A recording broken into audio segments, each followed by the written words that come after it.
நேர்களை வணக்கம். நாடுகள் மார்ஷல் சிறப்பு நேர்காணலுக்காக நம்முடன் தமிழ்நாடு கொங்கு இளைஞர் பேரவையின் தலைவர் திரு தனியார் இணைந்திருக்கிறார். அவர்களோட பேசுவோம். சார் வணக்கம்.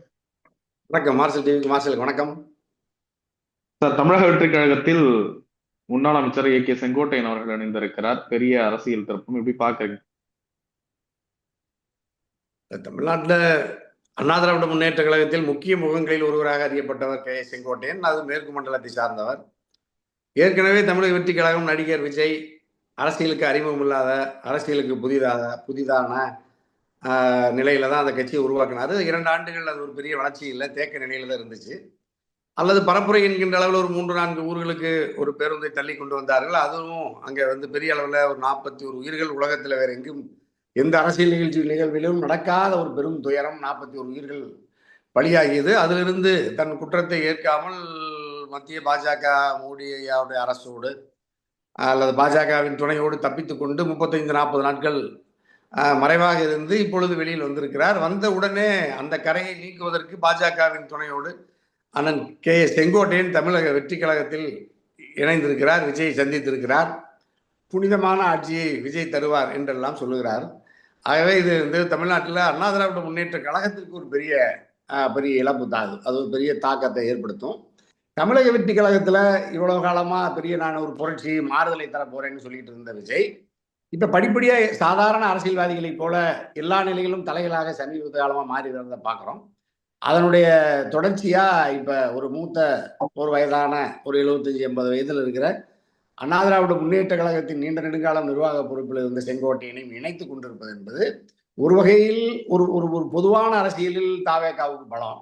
தாவேகா தனித்து ஒரு மாற்றத்தை நிகழ்த்த போகிறது, ஏனைய அரசியல்வாதிகளுக்குள் எங்கள் கட்சிக்குள் ஊடுருவ முடியாது என்று அவர் ஏற்கனவே ஒரு நிலைப்பாடு எடுத்திருந்த விஜய் இப்பொழுது ஒரு கதம்ப கட்சியாக, அது அனைத்து கட்சி கூட்டமைப்பாக, அனைத்து கட்சியினுடைய ஒரு கிளப், ஒரு மணமைகள் மன்ற மாதிரி தமிழக வெற்றி கழகத்தை விஜய் நடத்துகிறார் அப்படிங்கிறதுக்கு செங்கோட்டையன் ஒரு சான்று. ஏற்கனவே நிர்மல் பாஜக அதிமுகவிலிருந்து நிர்மல்குமார் போனார். விடுதலை சிறுத்தைகள் திமுகவில் இருந்து வந்த ஆதவர்ஜுனா இருக்கிறார். அருண்ராஜ் ஏற்கனவே பாஜக ஆதரவாளர். அப்படி பல்வேறு கட்சியில் இருந்து பாஜகவில் இருந்து இப்ப பாண்டிச்சேரியில் இருந்தெல்லாம் சுவாமிநாதன் மாநில தலைவர்லாம் வந்திருக்கிறதெல்லாம் பார்க்குறோம். அப்போ அது பல கட்சிகளில் இருந்து இளைய நிலையில் இப்போ அதிமுகவில் இருந்து ஒரு முக்கியமான முகம் செங்கோட்டையன் வந்திருக்கிறதுல அவங்களுக்கு ஒரு கூடுதலான பலம். அதிமுக தொண்டர்களுக்கு மத்தியில் ஒரு பெரிய விரக்தி, பெரிய சோகம். அது எடப்பாடி வரைக்கும் அந்த அச்சம் நீடிக்கிறத தனியரசு உணர்றேன். ஆகவே தமிழக வெற்றி கழகத்தில் அண்ணன் கே செங்கோட்டையன் இணைந்திருப்பது என்பது தன்னுடைய 50 ஆண்டுகளுக்கு மேலாக எந்த கட்சி தன்னை அடையாளப்படுத்தியதோ அதிமுக, எந்த தலைவரை தன் உயிருக்கு உயிராக நேசித்தாரோ புரட்சி தலைவி அம்மாவை, அந்த தலைவர்களின் கனவுகளுக்கு பொய்யாக்குகிற வகையில அண்ணா திராவிட முன்னேற்ற கழகத்தினுடைய 2 கோடி தொண்டர்களுக்கு துரோகத்தை இழைத்துவிட்டு நேற்று வந்த அதிமுகவை ஒழிப்பதற்காகவே வந்திருக்கிற விஜயை தமிழக வெற்றி கழகத்தோடு கரம் பற்றி கொண்டு நேற்று அவர் அந்த தமிழக வெற்றி கழகத்தினுடைய மஞ்சள் சிகப்பு துண்டை அணிந்து கொண்டு புனித ஆட்சிக்கு விஜய் தான் தகுதியானவர் என்கிற சொல்லுகிற அளவுக்கு நாடு சீரழிந்து அரசியல் தாழ்வுற்று கிடக்கிறத எண்ணி நம்ம வருத்தப்படுறோம். ஒரு வகையில இந்த சாதாரண அரசியலுக்கு விஜய்க்கு அண்ணன் செங்கோட்டையனுடைய வரவு தாவேகாவுக்கு ஒரு வலிமைதான், பலம்தான். தாவேகா இனியாவது தன்னுடைய போக்கை மாற்றிக்கொள்ளும்னு நினைக்கிறீங்களா? ஏன்னா இதுக்கு முன்னாடி சரியான அனுபவம் இல்லாதவர்கள் இருந்ததுனால நிறைய விஷயங்கள்ல அவங்க கோட்டை விட்டதை பார்க்க முடிஞ்சது. சரியா பிளான் பண்ண முடியல, என்ன பேசுறதுன்னு தெரியல. செங்கோட்டையனுடைய வரவு தாவேகாவை எந்த கட்டத்துக்கு எடுத்து செல்ல முடியும்னு நினைக்கிறீங்க? இல்ல, அது இப்ப ஒரு பேரப்பிள்ளையும் தாத்தாவும் இணைந்து ஒரு வேலையை செய்யறதுல ஒரு சிக்கல் இருக்கும், நெருக்கடி இருக்கும்னு நம்ம உணர்ந்ததுதான். ஆனா அந்த அந்த அந்த அணுகுமுறை தமிழக வெற்றி கழகத்துல அண்ணன் கே செங்கோட்டையன் இணைந்து பயணிக்கிறதுல அவருக்கு ஒரு பெரிய தடுமாற்றம் இருக்கும். அவருடைய வேகமான வீரியமான செயல்பாடும் இவருடைய மென்மையான பொறுமையான செயல்பாட்டுக்கும் கருத்து வேறுபாடு வரலாம். நீண்ட காலம் அவர் அந்த உயர் தலைமை இடத்திலிருந்து அண்ணன் செங்கோட்டையனால தமிழக வெற்றி கழகத்திற்கு தலைமையேற்று அல்லது ஒருங்கிணைத்து வழிநடத்துகிற வாய்ப்பை தமிழக வெற்றி கழகம் செங்கோட்டையனுக்கு தராது. அப்ப ஏற்கனவே முன்னாள் அமைச்சர் புரட்சி தலைவர் அம்மா காலத்திலிருந்து அரசு நிர்வாகத்திலும் கட்சி நிர்வாகத்திலும் முதன்மையாக இருந்த அண்ணன் செங்கோட்டையன் சாதாரண அரசியல் பயிற்சி இல்லாத விஜயை தலைவனாக ஏற்றுக்கொண்டு முதல்வராக ஏற்றுக்கொள்கிற அந்த முழக்கத்தோடு ஊருக்குள் போவதற்கே அவருக்கு பெரிய தாழ்வு, அது பெரிய அவமானம். அதே மாதிரி புசி ஆனந்த், ஆதவர்ஜுனா, அங்க இருக்கிற நிர்மல்குமார், இந்த மாதிரி சின்ன சின்ன குட்டி தம்பி எல்லாம் அங்க இருக்க அரசியல்ல பயிற்சி இல்லாதவங்க எல்லாம் அங்க இவருக்கு மேல இருக்கிறாங்க. அப்ப இவர் அங்க போய் ஒரு 4வது 5வது இடத்துல அந்த அந்த கட்சி பணி ஆற்ற முடியுமான்னா வாய்ப்பில்லை. ஆனா இவர் இணைந்திருப்பது ஒரு தோற்றத்தை, ஒரு விவாதத்தை நாட்டில் உருவாக்கி இருக்கு. அது வந்து பெரிய ஒரு தாக்கத்தை, ஒரு விவாதத்தை உருவாக்குன அளவுல தமிழக வெற்றி கழகத்துக்கு இது ஒரு வெற்றி தான். செங்கோட்டையனுக்கு இது ஒரு தோல்வி. அது அவருடைய அரசியல் வரலாற்றில் அவருடைய மாண்புக்கும் அவருடைய அரசியல் உயரத்திற்கும் மலைக்கும் மடுவுக்குமான இடைவெளியோட தான் அந்த தாவேகாவும் அவருடைய அரசியல் அனுபவம் இருந்துச்சு. அந்த அளவுல விஜயை பால்வாடி குழந்தையை தலைவனாக ஏற்றுக்கொண்டு கல்லூரி பேராசிரியர் அல்லது பல்கலைக்கழக பேராசிரியர் எப்படி இயங்க முடியுங்கிறத நம்ம எதிர்காலத்தில் பொறுத்திருந்து தான் பார்க்கணும். இப்ப தமிழக வெற்றி கழகத்தில் செங்கோட்டையன் இணைந்திருப்பதன் மூலம் தமிழக வெற்றி கழகத்தின் அந்த வெற்றி வாய்ப்பு பத்தி நம்ம நிறைய டைம் பேசிக்கிட்டு இருந்திருக்கோம். இவ்வளவுதான் அது தேரும் தேராது அப்படின்னு சொல்லிட்டு அதுல எதுவும் மாற்றம் ஏற்பட வாய்ப்பு இருக்கா? 1% இல்ல. அதாவது தமிழக வெற்றி கழகம் வந்து ஒரு பொருட்டே இல்லைங்கிற ஒரு பரப்புரைய நம்ம தொடர்ந்து நிகழ்த்தணும். ஆனா அவர் வந்து ஒரு இளைஞர்கள், அந்த ரசிகர்கள் வந்து ஒரு எழுச்சியோடு, சுய ஆர்வத்தோடு அப்படி வந்து அவர்கள் அந்த நிகழ்ச்சியில பங்கெடுக்கிறதுல ஒரு தாக்கத்தையும் ஒரு விவாதத்தையும் தமிழக வெற்றி கழகம் நடிகர் விஜய் உருவாக்கினார் என்பதில் நமக்கு ஒன்றும் மாற்று கருத்து இல்லை. அப்ப அந்த சினிமா கவர்ச்சியும் ஊடக வெளிச்சமும் செயற்கையாக மக்களை அந்த அந்த நிகழ்வு இடத்திற்கு அல்லது அந்த பரப்புரை இடங்களுக்கு மக்களை உந்தி தள்ளியது. அது வந்து செயற்கையாக உருவாக்குனது. அப்பாவி மக்களை, பாமர மக்களை, ரசிகர்களை, ஒரு சாதாரண நடிகர், ஒரு வலிமையற்ற நடிகர், அரசியல் தத்துவ வேட்கை இல்லாத ஒரு நடிகர் முதலமைச்சராக ஆக வேண்டும் என்று ஆசைப்பட்டு கட்சியை துவக்கிவிட்டார். துவக்கிய பிறகு அதற்கான மற்ற வேலைகளை எல்லாம் அவரிடம் குவிந்து கிடக்கிற செல்வம், பணத்தை வைத்து அவைகளெல்லாம் ஒழுங்குபடுத்துகிறார். அப்போ அவர்களை ரசிகர்களை ஒழுங்குபடுத்தி அது ஒரு கட்சியின் நிறுவன கட்டுப்பாட்டுக்குள் கொண்டு வந்து செயல் வடிவத்தையும் கிட்டத்தட்ட வெற்றிகரமாக தான் முடிச்சிருக்காங்க. ஆனால் அந்த அரசியல் கட்சிக்கான தன்மை அது இன்னும் பெறலை. அதை நம்ம வந்து கவனமாக பார்த்தோம். அது நான் தனியரசு தான் அதை ரொம்ப நம்ம ஆழமாக அதை வலிமையாக விமர்சித்தோம். அரசியல் கட்சிகள் எல்லாமே அஞ்சி விஜய் விமர்சிப்பதற்கு பயந்தார்கள். அரசியல் மூத்த விமர்சகர்களே கூட விஜயை ஆதரித்தார்கள். பல்வேறு அரசியல் கட்சிகளில் நீண்ட காலமாக அரசியலில் பயணித்தவர்கள், பேச்சாளர்கள், எழுத்தாளர்கள், சிந்தனையாளர்கள், ஆய்வாளர்கள் எல்லாமே நேரடியாகவும் மறைமுகமாகவும் விஜயின் வருகையையும் அவருடைய செயல்பாட்டையும் ஆதரித்து வரவேற்று அவரை வலிமைப்படுத்துவதற்கு தெரிந்தோ தெரியாமலோ அவர்களும் துணை நின்றதை நான் பார்த்தேன். உலகத்தில் என்ன கொடுமைனா மார்ஷல், இந்தியாவில் இருக்கிற எல்லா கட்சிகளும் தமிழக வெற்றி கழகத்தை ஆதரிக்கிற கொடுமை இருக்குல்ல. அதாவது அரசியல் கட்சிகளே, அரசியல் கட்சி தலைவர்களே விஜயை விமர்சிக்க அஞ்சுகிறார்கள், விஜயை ஆதரிக்கிறார்கள். அப்படின்னா விஜயனுடைய இந்த செயல்பாட்டுக்கும் வளர்ச்சிக்கும் எந்த தடையும் இல்லை. இப்படி ஒரு அரசியல் கட்சி உலகத்துல விஜய்க்கு வாய்த்ததை போல தமிழ்நாட்டினுடைய இந்த அரசியல் களம் வேற யாருக்கும் வாய்க்கல. அப்ப இது ஒரு கிறிஸ்துவ மிஷனரியின் கைக்கூலி ஜோசப் விஜய்ன்னு சொன்ன பாஜகவே அடுத்த முதலமைச்சர் விஜய்ன்னு சொல்றாங்கன்னா பாருங்க. அப்ப அவங்களுடைய அந்த சூழ்ச்சி இருக்குல்ல, பாஜகவின் அந்த சூழ்ச்சி, அதற்கு இரையாகிய பாஜகவின் கருவி விஜய். அப்ப விஜய் ஒரு தத்துவ தளத்திலிருந்து இதை அணுகினார்னா நம்ம ஆதரிக்கலாம்.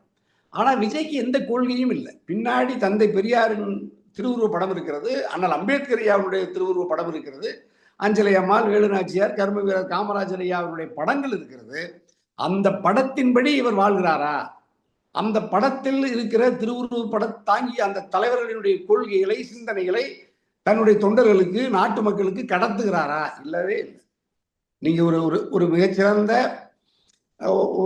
ஊடகத்துறையிலிருந்து அரசியலை அவதானிக்கிற வாய்ப்பை பெற்ற மார்ஷல் நல்ல கவனமா பாருங்க. எந்த ஒரு இடத்திலாவது விஜய் தமிழக வெற்றி கழகத்தின் கொள்கை இது என்று ஒரு கொள்கையை கூட இதுவரை அவர் தொண்டர்களிடத்திலோ நாட்டு மக்களிடத்திலோ பேசியதில்லை, எழுதியதில்லை. பிறகு அவருடைய அந்த கட்சியினுடைய நிர்வாகிகள் இருக்காங்கல்ல, அவர்கள் கூட அந்த கட்சியின் கொள்கை என்னன்னு தெரியாது, அதை பேசியதில்லை. அப்புறம் கொள்கை எதிரி என்று சொல்லுகிறார்கள் பாஜகவை. அந்த பாஜகவின் எந்த கொள்கை நாட்டு மக்களுக்கு எதிரானது, எந்த கொள்கை தமிழ்நாட்டிற்கு எதிரானது இதுவரைக்கும் பேசியிருக்காரா? இதுவரைக்கும் பேசல. அப்ப எந்த கொள்கை தன்னுடைய கட்சியின் கொள்கைன்னு தெரியாது, எந்த கொள்கை பாரதிய ஜனதா கட்சியினுடைய தன் அரசியல் எதிரியின் கொள்கை என்றும் இதுவரைக்கும் விளக்காமல், வெறும் ஒரு திரைப்படத்தில் வருகிற ஒரு ஸ்கிரிப்ட், ஒரு திரைக்கதை வசனத்தை பேசுவதை போல யாரோ எழுதி தருவதை படித்துவிட்டு அதையுமே முழுமையாக படிக்கிற அளவுக்கு மனப்பக்குவமோ உடல் வலிமையோ இல்லாமல் சிதறல்களாக கருத்துக்களை பரப்பிவிட்டு தப்பித்து ஓடுகிற நிலைமையை பார்க்கிறோம். இந்த சூழ்நிலையிலையும் நீங்க நம்ம இவர் மாதிரி செங்கோட்டையன் மாதிரி முக்கியமானவங்க எல்லாம் போய் அதுல இணைந்து பணியாற்றுகிற போக்க பார்க்கிறோம். அப்படின்னா இவங்க எல்லாமே இந்த திரையரங்கத்திலிருந்து தலைவனை தேர்ந்தெடுக்கிற இந்த கொடுமை இருக்குல்ல, திரையரங்கத்தில் நடிகர்களை ஆராதிப்பது, பணத்தை கொட்டி செலவழிப்பது, பிறகு அந்த திரையரங்கத்தில் தான் நேசித்த தலைவனை நாட்டை ஆளுகிற முதலமைச்சராக்குவதற்காக தன் வாழ்நாளை அர்ப்பணித்து களத்துக்கு வர்ற இந்த பெரும் கொடுமை உலகத்தில் வேற எங்கேயும் இல்லை, இந்தியாவிலேயே வேற எங்கேயும் இல்லை, தமிழ்நாட்டில் மட்டும்தான் இருக்கிறது இந்த அவமானம். அந்த அவமானத்தினுடைய அவமானம் நீட்சி, அதனுடைய அந்த அவமானத்தினுடைய நீட்சியினுடைய தொடர்ச்சியாக தான் விஜய் வருகிறார். விஜய் ரொம்ப கவனமா இதுவரைக்கும் யாருடைய வருகையும் ஆராதித்து இதுவரைக்கும் அவர் பேசுறதே இல்லை. ஆனா நேற்று சொல்லுகிறார் இவரை பத்தி, யாரை பத்தி, நம்ம செங்கோட்டையனை பற்றி. தன்னுடைய 20வது வயதில் எம்ஜிஆர் நடிகர் மன்றத்தை, ரசிகர் மன்றத்தை, அந்த எம்ஜிஆர் நடிகருக்காக ரசிகர் மன்றத்தை உருவாக்கியவர். அன்றிலிருந்து 55 ஆண்டு காலம் அவருடைய நலன்களுக்காக அவர் துவக்கிய கட்சிக்காக பாடுபட்டவர். இப்பொழுது நான் திரைத்துறையிலிருந்து வந்து நான் நடிகனை, விஜய் என்கின்ற நடிகனை தலைவனாக ஏற்றுக்கொண்டு இந்த முதியவர் வருகிறார் அப்படின்னு மகிழ்ச்சி புலகாங்கிதப்படுகிறார். என்ன, இதுதான் இப்போ நம்முடைய அரசியல் வரலாறு. அப்ப நீங்க திரையிலேயே போய் தன் தலைவர்களை தேடுகிற காலத்துல நம்ம கர்ம வீரர் காமராஜர் ஐயாவை நீ எதுக்கு பின்னாடி வச்சிருக்க? பேரறிஞர் அண்ணாவின் புரட்சி தலைவருடைய பேர் எதுக்கு சொல்ற? அஞ்சலை அம்மா, வேலுநாச்சியார்லாம் யாருன்னு விஜய்க்கு தெரியுமா? அண்ணல் அம்பேத்கர் குறித்து எந்த மாநிலத்தில் பிறந்தாருன்னா வந்து விஜய்க்கு தெரியுமா? தெரியாது. செங்கோட்டையனுக்கே தெரியாது. டெல்லியில் ஆட்சி மாற்றம், பஞ்சாபில் ஆட்சி மாற்றம் நடந்தது என்று நேற்று ஊடகத்தை சந்திக்கிறார். அப்ப செங்கோட்டையன் சொல்றார் ஆம் ஆத்மாங்கிறார். அந்த கட்சிக்கு பேரை, அந்த கட்சியினுடைய பெயரை கூட தெரியல. அப்ப நீங்க அவருக்கு தன்னுடைய கட்சியினுடைய பெயரும் தெரியல. இப்ப அண்ணான்னு கட்சிக்கு பேர் வச்சிருக்கிறாங்க, ஆனா அண்ணா எந்த ஊர்ல பிறந்தாருன்னே தெரியாது. புரட்சி தலைவர் எந்த ஊர்ல பிறந்தாருன்னு இது வரைக்கும் அவங்களுக்கு எல்லாம் யாருக்கும் தெரியாது. புரட்சி தலைவர் அம்மா யாருன்னு இவங்களுக்கு எல்லாம் தெரியாது. அப்புறம் திராவிட முன்னேற்ற கழகம், அண்ணா திராவிட முன்னேற்ற கழகம், இதற்கு காரணமாக இருந்த திராவிடர் கழகம், அதற்கு சுயமரியாதை இயக்கம், நீதி கட்சி, தென்னிந்திய நலச்சங்கம், இதெல்லாம் இவங்களுக்கெல்லாம் என்ன தெரியும்? இந்த வார்த்தைகளை யாராவது பயன்படுத்தியிருக்காங்களா? பயன்படுத்துறது இல்லை. ஆகவே விஜய், ஆகவே அவரை பின்பற்றுகிற இந்த மற்ற அரசியல் கட்சி தலைவர்கள் அல்லது அதிலிருந்து விலகி வந்து இங்கு சேருபவர்கள் இந்த கதம்ப சூழல்ல தான் நீங்க விஜய் ஒரு வாக்கு சதவீதத்துல ஒரு தாக்கத்தை ஏற்படுத்தி வெற்றி வாய்ப்புக்கான சூழலை உருவாக்குவாரானா? உருவாக்க கூடாது. ஆனா உருவாகிவிட்டதை போல ஒரு தோற்றத்தை நாட்டில் உருவாக்குறாங்க.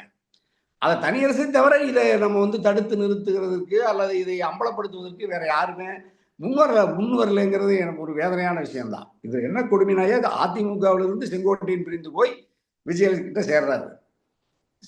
எடப்பாடிகிட்ட போய் கேட்கிறாங்க, என்னையா இதை பத்தி நேற்று கேட்டா, இதை அவர்கிட்ட கேளுங்கன்னு தப்பிச்சு போறாரு. அவர் என் கட்சியிலேயே இல்லை, ஆகவே விலகிட்டாரு, அவரை போய் கேளுங்கன்னு சொல்லிட்டு அவர் கடந்து தப்பித்து போறாரு. நின்று ஊடகத்தை சந்திப்பதற்கு எப்பொழுதும் ஓரளவுக்கு அநியமாக இருக்கிற ஐயா எடப்பாடியார், எதிர்கட்சி தலைவர், அதிமுகவின் பொதுச் செயலாளர், நேற்றையே தெரித்து விழுந்து தப்பிச்சு ஓடுகிறாரு. ஏன்னா அவரும் விஜயை நேசிக்கிறார்.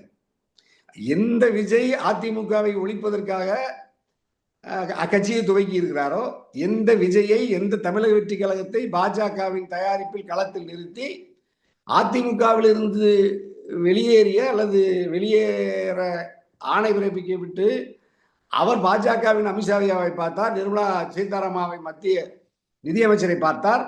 அதற்கு பிறகு அவர் வந்து தாவேகாவில் இணைகிறார். அப்ப பாஜக என்ன வேலை செய்து பாருங்க. அப்ப பாஜக திமுகவை அழிப்பதுதான் நோக்கம், ஒரே கொள்கையான.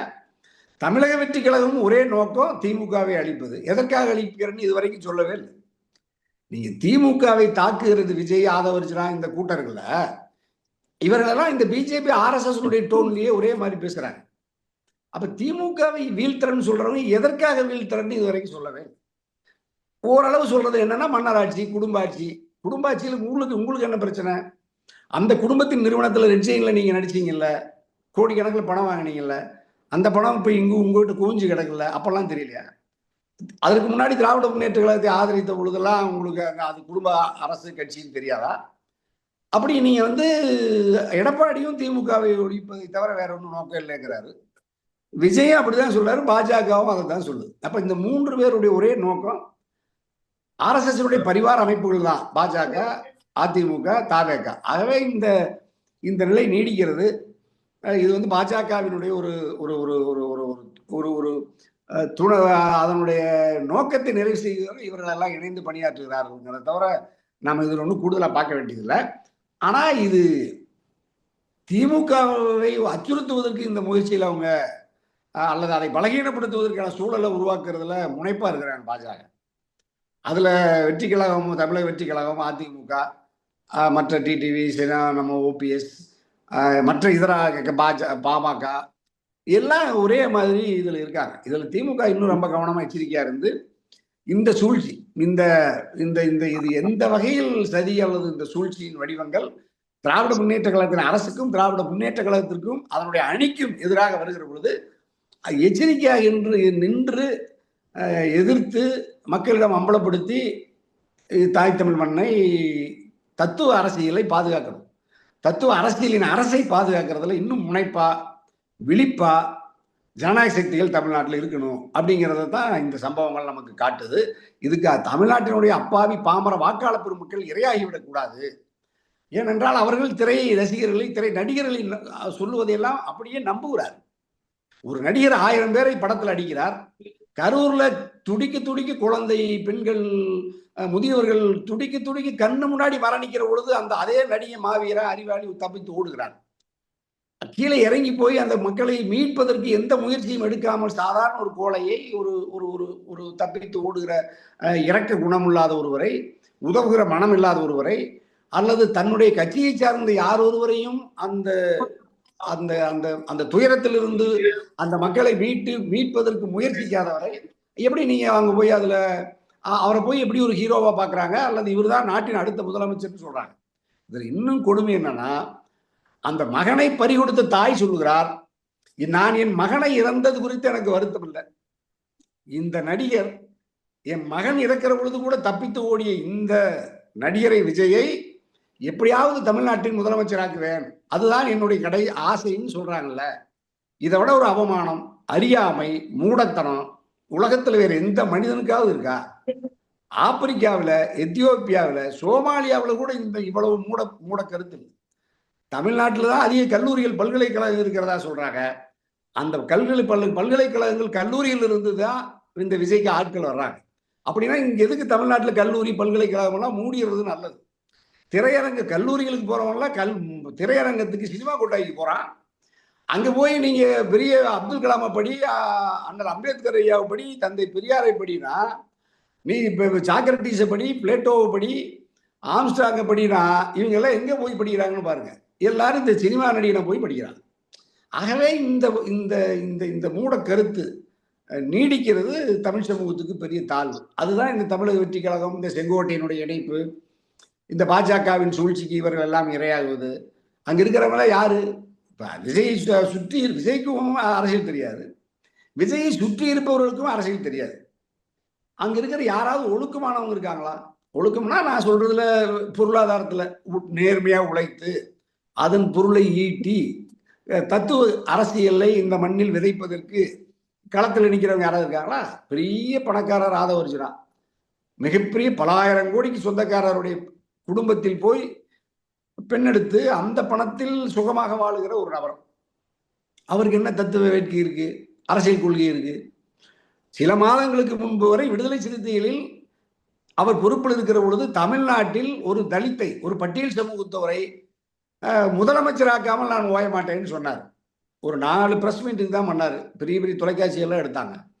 மிகப்பெரிய ஒரு ஒரு ஒரு தலித் பட்டியல் சமூகத்தினுடைய அரசியல் மீட்சிக்காகவே வந்தவரை போல பேசிட்டு, அப்படியே நீங்க அசோக் நகர்ல இருந்து, விடுதலை சிறுத்தைகள் அலுவலகத்திலிருந்து பனையூருக்கு இப்ப விஜயை நடிகரை முதலமைச்சராக்காமல் ஓய மாட்டேன்னு சொல்றாரு. அதையும் இந்த காட்டுக்கூட்டம் நம்புதில்ல. அப்ப அவங்களுக்கு இப்ப திமுகவில் இருந்து விடுதலை சிறுத்தைகள் போனாரு, விடுதலை சிறுத்தைகள் இருந்து தாவேக்காக்கு வந்திருக்காரு. ஏதாவது கூச்சம் இருக்கா? ஏதாவது ஒரு ஒரு ஒரு தயக்கம் இருக்கா? பார்த்துருக்கீங்களா? எவ்வளவு மகிழ்ச்சியா சந்தோஷமா இருக்காரு. அரசியல் இதெல்லாம் சகசமப்பான்னு சொல்றதுல வடிவேல் நம்ம கவுண்டமணி காமெடி மாதிரி அப்படியே இத இலகுவா போறாங்க. அதுக்கும் நாட்டு மக்கள் ஆதரிச்சு ஊடகங்கள் போய் அவங்களுக்கு பெரிய முக்கியத்துவம் தர்றாங்க. இதெல்லாம் ரொம்ப பெரிய கொடுமையான விஷயம் தான். ஆகவே இந்த கலப்பு இருக்குல்ல, இப்ப இந்த பல்வேறு கட்சியிலிருந்து விலகி போய் விஜய் ஒரு அரசியல் உருவாக்குறாரு அல்லது நிர்வாகத்துக்கு வர்றதா கூட வச்சுக்கோ. நிர்வாகத்துக்கு வந்த பிறகு இவர் என்ன மாற்றுதலை தருவாரு? அதுல இன்னும் கொடுமையா நம்ம செங்கோட்டையன் சொல்றார், நாட்டு மக்கள் மாற்றத்தை விரும்புகிறார்கள். எப்படின்னு பாருங்க. நேபாளம், இலங்கை மாதிரி ஒரு மாற்றத்தை விரும்புறாங்களாம். பஞ்சாப்ல டெல்லி மாதிரி ஒரு மாற்றத்தை விரும்புறாங்க. அப்புறம் குழந்தைகள் சொல்லுதான். அந்த அந்த இந்த ஒரு 80 வயது ஒரு இந்த குழந்தை சொல்லுது பாருங்க அரசியல்ல. குழந்தைகள் எல்லாம் தாத்தா, பாட்டி, அப்பா, அம்மா எல்லாத்துக்கிட்டையும் அண்ணன், தம்பி எல்லாத்துக்கிட்டையும் சொல்லுதான் விஜய் வாக்களிங்கன்னு சொல்லுதான். ஊடகத்துக்குள்ள உங்களுக்கே தெரியும் அப்படின்லாம் சொல்றாரு. அப்ப குழந்தைகள் இவர்கள் யாருக்கு வாக்களிக்க வேண்டும் என்று குழந்தைக்கு எப்படி அந்த ஆளை தெரியுது? அந்த ஆளை இந்த குழந்தைகளை இந்த பெத்து வளர்த்துற மாதிரி இந்த இந்த இந்த இந்த இந்த மூடன், இந்த மூடனுக்கு பிறந்த ஒரு மூடக்குட்டி இருக்குல்ல, இந்த காட்டுக்குட்டி எல்லாம் போய் திரையில இவனை மாதிரியே பார்த்துட்டு அது திரையில இருக்கிற ஒரு அடியனை எனக்கு நீங்க வாக்களிச்சு இவனை முதலமைச்சராக்குன்னு சொல்லுனா அடுத்த தலைமுறைக்கு இந்த அவமானத்தை கடத்துறான் இந்த தமிழ்நாட்டு மக்கள். இது பெரும் கொடுமை. இது அப்புறம் தமிழ்நாட்டுல இந்த தமிழக வெற்றி கழகம் பேர் வச்சிருக்காருல்ல விஜய். இதுல தமிழ்நாட்டை சார்ந்த தமிழர்கள் யாராவது இருக்காங்களா? இல்ல. விஜய் தமிழர் இல்ல, ஆதவர்ஜினா தமிழர் இல்ல, புசியானந்த் தமிழர் இல்ல, பாண்டிச்சேரிக்காரரு. ஆனா அந்த கட்சிக்கு பேரு தமிழக வெற்றி கழகம். இது தமிழ்நாட்டில் இருக்கிற நீதிமன்றம் இவங்களுக்கு நம்பிக்கை இல்லை, உச்ச நீதிமன்றத்துக்கு தான் போவாங்க. தமிழ்நாட்டினுடைய காவல்துறை, அப்புறம் சிபிசி, சிஐடி, புலனாய்வு அமைப்புகள் மேல இவருக்கு எந்த நம்பிக்கை இல்லை. நேரா சிபிஐக்கு தான் போவாங்க, அமலாக்க பிரிவுக்கு தான் போவாங்க. அப்ப தமிழ்நாட்டில் இருக்கிற ஊடகங்களை பத்தி இவங்களுக்கு கவலை இல்லை. அப்ப தமிழ்நாட்டில் இருக்கிற இந்த மூடர்களுடைய வாக்கு மட்டும் வேணும். காட்டுவாசிகளுடைய இந்த ஆதிவாசிகளை போல இவர்கள் கருதுகிறார்கள். மந்தங்களை போல நினைக்கிறாங்க. நீங்க ஆடு மாடுகளுக்கு கூட நீர் இல்லைன்னா நம்ம உடனே அதுக்கு நீர் கொடுத்து உணவு கொடுப்போம், நம்ம பழக்கம். மக்கள் தண்ணி இல்லாம உணவு இல்லாம வெயில் கொளுத்து கருவில் இருந்துதான் இறந்து போறாங்க. தமிழ்நாட்டில் நீங்க மந்தைகளை வளர்க்கிறவர்கள் மந்தைகள் கூட ஓரிடத்தில் செறிவாக அடர்த்தியாக கூடி தன் உயிரை இழந்ததா வரலாறே இல்லை. ஆனால் இந்த 2 கால் மந்தை இருக்காங்கல்ல தமிழ்நாட்டு மக்கள், மனிதர்களை போல இருக்கிற இந்த மந்தை இந்த என்ன செய்யறது பாவம், எவ்வளவு கடுமையா தாக்குனாலும் இந்த கோபம் சினம் நம்மளை அது அது வலிமைப்படுத்து. அப்ப இப்படியெல்லாம் இந்த இவ்வளவு அறியாமையில், உயிரையே தருகிற அறியாமையில் இருக்கிற வாக்கு போட மாட்டானா? ஆகவே இது ஒரு பெரிய அளவுல ஒரு தாக்கத்தை ஏற்படுத்தி நம்ம நாட்டு மக்களுக்கு விழிப்புணர்வு தரணும். தனிப்பட்ட விஜயின் மீது, தமிழப்பட்ட அந்த முன்னணி நிர்வாகிகள் மீது, ஆதவர்ஜுனா மீதோ, செங்கோட்டையன் மீதோ, நிர்மல் மீதோ, அருண்ராஜ் மேல அந்த தனியரசுக்கு எந்த பகையும் இல்லை. இன்னும் சொல்ல போனா அவர்கள் தனிப்பட்ட முறையில் நேசத்துக்குரியவர்கள், நேர்மையானவர்கள், ஒழுக்கமானவர்கள் கூட தான் இருக்காங்க. அரசியலில் தமிழ் மக்களுக்கு அல்லது மனித சமூகத்துக்கு எதிரான ஒரு அரசியலை அவர்கள் முன்னெடுப்பதுதான், அல்லது பாஜகவின் கருவியாக அவர்கள் களத்துக்கு தமிழ்நாட்டு மக்களை அவர்கள் சூழ்ச்சியால் ஏமாற்றுகிறதைத்தான் நம்ம பொறுத்து கொள்ள முடியல. ஆகவே இந்த தமிழக வெற்றி கழகத்தின் இந்த அரசியல் பயணத்தை அண்ணா திராவிட முன்னேற்ற கழகத்தினுடைய மகுடமாக இருந்த அண்ணன் செங்கோட்டையன் போன்றவர்களே விஜயின் கரத்தை வலுப்படுத்துவதற்கு போய் நிற்கிறது தான் அவமானத்தினுடைய உச்சம், துரோகத்தினுடைய கடைசி வடிவமாகவும் உச்ச வடிவமாகவும் அந்த சம்பவம் இருக்கு. இதையெல்லாம் தமிழ்நாட்டு மக்கள் ரொம்ப கவனமா பார்க்கணும், அதிமுக தொண்டர்கள் பார்க்கணும். எடப்பாடி இதுல வருத்தப்பட்ட மாதிரி தெரியல. அதிமுகவை ஒழித்து, அதிமுக ஒரு கட்சியே இல்லை, திராவிட முன்னேற்ற கழகத்திற்கும் தமிழக வெற்றி கழகத்துக்கு தான் போட்டின்னு சொல்றாரு விஜய். விஜய் வெர்சஸ் ஸ்டாலின் சொல்றாரு விஜய். ஆனாலும் எடப்பாடி இன்னும் விஜய் வாழ்க, தமிழக வெற்றி கழகம் வாழ்கன்னு எடப்பாடி சொல்றார். அந்த எடப்பாடியிடம் இருக்கிற அந்த 2 கோடி தொண்டர்களும், இத்தனை சட்டமன்ற உறுப்பினர்கள், அந்த மொத்த காட்டு கூட்டமும் அதுவும் விஜய் வாழ்கன்னு சொல்லுது. இதை விட பெரிய அவமானம் இங்க என்ன வேணும்? அப்படின்னா நீங்க விஜய்க்கு யாருதான் அங்க எதிரி? இப்ப பாஜக வாழ்கன்னு சொல்லுது. ஹச்ராஜான ஜோசப் விஜயை தமிழ்நாட்டின் முதலமைச்சராக்குறதுக்கு மொத்த RSS வேலை செய்யறாங்கன்னா நம்ம என்ன செய்யறது? அது என்ன பெரிய ஒரு கிறிஸ்தவரை தமிழ்நாட்டினுடைய முதலமைச்சராக்குறதுல பாஜகவுக்கு RSSக்கு என்ன விருப்பம்? என்ன ஆசை அது? இந்த நிலை இப்ப அதுலதான் நம்ம ஒரு இந்த முரண்பாடை நம்ம பார்க்க வேண்டியதா இருக்கு. ஆகவே இந்த விஜய் அண்ணன் செங்கோட்டையின் இணைப்பு என்பது தமிழ்நாட்டில் இவ்வளவு காலம் தொடர்ந்த அந்த அவமானம் நீடிப்பதற்கான சூழல் வலிமை பெற்று வருகிறத எண்ணித்தான் நம்ம வருத்தத்தோட தான் நம்ம இந்த கருத்துக்களை நாட்டு மக்கள்கிட்ட ஒரு விழிப்புணர்வுக்காகவும், தாய் தமிழ் சமூகம் அறிவு சமூகமாக தலைநிமிர சாதி மதங்களை கடந்து அரசியல் சாசனத்தை பாதுகாத்து ஜனநாயகத்தை, சுதந்திரத்தை, மக்களாட்சி பண்புகளை நம்ம உயிரா நேசித்து பாதுகாக்க இந்த பரப்புரையை தனியரசு நம்ம மார்ஷல் தொலைக்காட்சி வழியா கோடிக்கணக்கான தாய் தமிழ் சமூகத்திற்கு நம்ம தொடர்ந்து நாளெல்லாம் வலியுறுத்தோம். மக்கள் விழிப்புணர்வு பெறுவார்கள், சூழ்ச்சி தகர்த்தெறியப்படும். யதார்த்தத்தில் இது ஜனநாயகத்தில் இது தவிர்க்க முடியாதது. ஏன்னா யார் வேணாலும் கட்சி துவக்கலாம், கருத்து பரப்புரை நடத்தலாம், அவர்கள் கருத்தை அவர்கள் பரப்பட்டும். அது சூழ்ச்சியா சதியா என்பதை நம்ம ஜனநாயக சக்தியில் அறம் நெறி சார்ந்த அரசியலை முன்னெடுக்கிற நம்மை போன்றவர்கள் நம்ம தொடர்ந்து அதை அம்பலப்படுத்துவோம். நாட்டு மக்கள் முடிவெடுப்பார்கள். நிறைய விஷயங்களை பகிர்ந்து கொண்டு ரொம்ப நன்றி சார். மிக்க மகிழ்ச்சி. நன்றி, வணக்கம்.